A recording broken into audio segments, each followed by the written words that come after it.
the whole vibe, the whole point of this place is to just kind of let everything go and let everything drop. I take a lot of walks on the beach. I write a lot of music while I'm here. I like to sit out by the fireplace out there and play guitar. It's just an energy of this place because I'm not the only one, and I've had people who have come here for the first time, and I don't know, maybe you guys are feeling it right now, where it just feels relaxed, it feels peaceful, it feels, it feels good. You feel it? Yeah.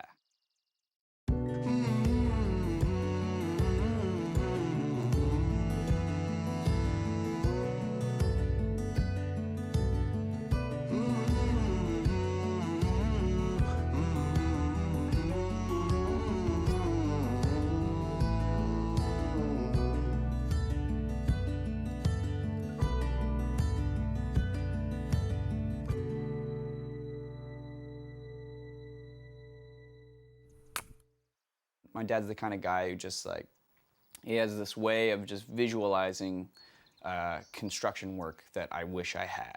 He built an entire skate park for us, like 5-foot quarter pipes and huge bowl corners and a 12-foot box jump out in the yard and like just massive ramps that he had no idea what he was doing. And then, but we would get people from all over the east coast of Canada coming in to ride. They call it the Menzie Ranch.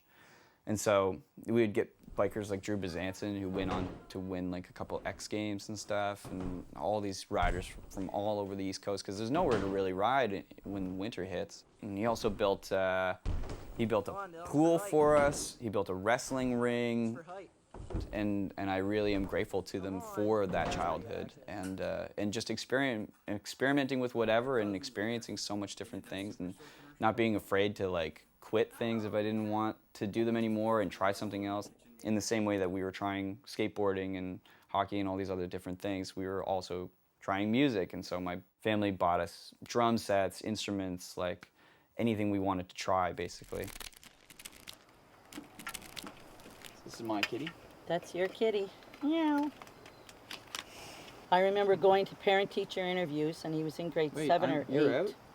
Yep. 19, and for every 4. teacher I went to, they said, can you please tell him to stop tapping in his desk? He's distracting everybody in the classroom.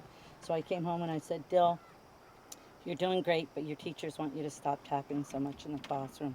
And he looked at me and he was so serious and he said, I can't do that. I can't help it. I hear the music. And he was in grade 7. And what that turned out to be was undiagnosed ADHD. Could be. Yeah. Yeah, it could be. At the end of grade 12, there was a talent show, and I was like, well, I just started writing. I wrote like 2 little riffs and a couple stanzas of verses, and I was like, well, why don't I try something for this talent show? So the night before, I wrote a song, and then I went up and played it, and when I did, I had like a bass drum and a harmonica, hi-hat, guitar, and I was doing vocals, so it was like a one-man band kind of thing.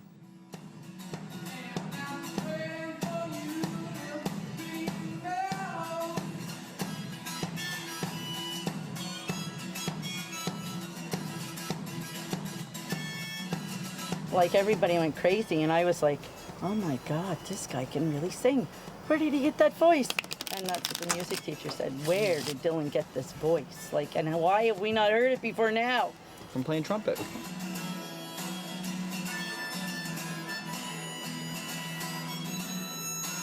I played it in front of the school, and after I finished, I got a standing ovation from all my classmates. I was like, oh shit, like maybe I could do this.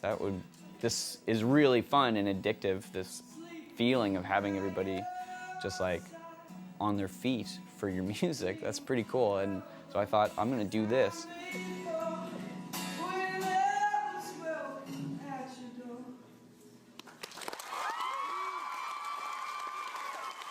That was like professionally when I thought, oh, well, maybe I could do this. You know, high school is a hard time. Like, you never really know what your classmates think of you. Going from that to playing empty clubs and bars is like a big change, and I think that's part of where the anxiety and where the self-doubt comes in. And then so to have a supportive family behind you being like, no, it's like, it's going to get better. You're gonna start getting more people in. This is so key in continuing with that trajectory and that path. I usually start writing with a riff or a melody, but sometimes that's the general starting point. Is I'll have a feeling, and then I'll just pick up the guitar, and something will generally come to me in terms of a riff, and then I can find a melody in there, and then I'll just start singing nonsense words and just like very like la-di-da kind of thing to get the syllables right. And then even sometimes those syllables kind of sound like words, and then they kind of like, it's like your soul is trying to tell you what the song wants to be before you know what it wants to be. And so you take those syllables and you rearrange them and you kind of mold them into real words, and then you take those keywords and you keep moving backwards sometimes from there. So it's like if the end of the phrase is about love, then how did I get there? So I'll create a sentence backwards, and then I'll do that again and again, and then eventually I have kind of at least the characters, and then I can say, okay, well, what situation are these characters in? Is this the first verse? Typically, it's probably the second verse. It's the meat and of your like beginning, middle, and end of the song story. So it's like you have your first or second verse, and then you say, how did we get to this point, and how do we finish? That's generally how I write songs.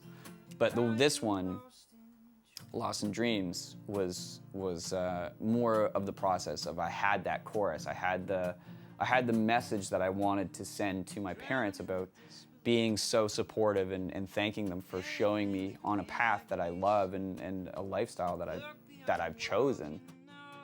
I do distinctly remember a vision, and I've had this many, many times, of coming home off the bridge, the Confederation Bridge, and coming to this place. I can very clearly visualize that scenario and that scene in the first verse of that song. He doesn't look like a young man either.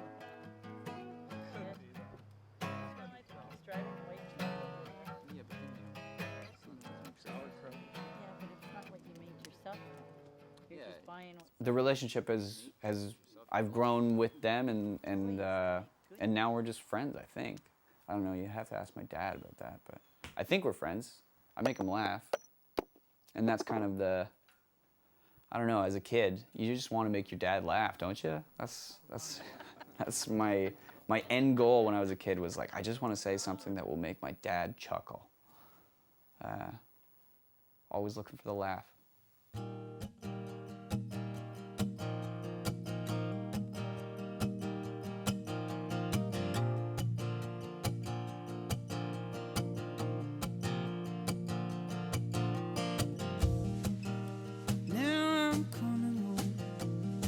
To be welcomed in with open arms, and rest my worried mind in the solace you provide. Memories on the walls as I wander through familiar halls. There's no need to speak when you see right through me, so I'll drive right through the night. When I'm hit by the morning light, everything comes into view. All the roads lead back to you. So I look to the rising sun and head back where I come from. Full of fear and greed, you showed me my release. Led me to the stream, and as it washes over me, I am lost in dreams.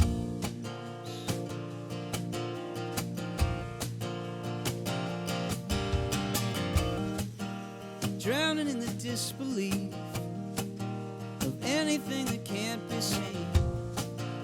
Look beyond the world, you know, to the magic and miracles. But I've looked upon those ancient scripts, and they all just seem to break and bend when you pull them thread by thread. So I let the river pour me on and found everything I need in I can fall back and close my eyes. 'Cause now that I've opened up, I'm waiting on the flood, full of fear and grief. You showed me my release, led me to the stream, and as it washes over me, I am lost in